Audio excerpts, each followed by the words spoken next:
Hello, I'm Gregor McIntyre of Faithleigh Parish Church. On Sunday we continued reading John chapter 5, which tells of the response to Jesus healing a man who had been lame for some 38 years.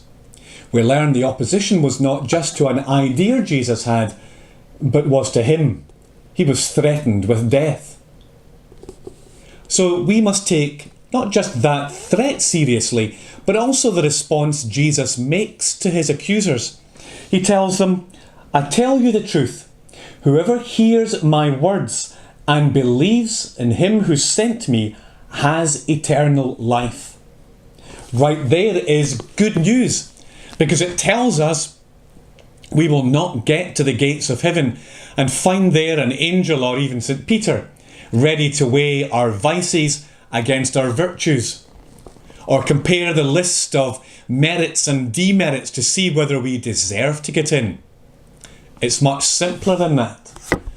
If you believe in him who sent me, he said, you already have eternal life. It's a given. That means that we can be sure of getting everlasting life, of finding those with faith who go ahead of us through death into new life. But then it leaves us asking, well, what now? If this has happened and I already am an inheritor of eternal life, what is there left?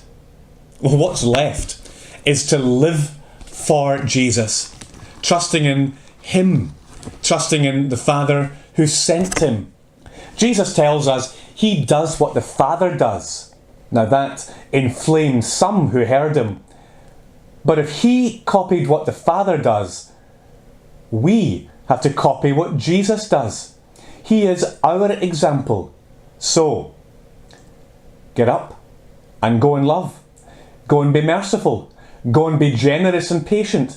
Go and demonstrate what respect means.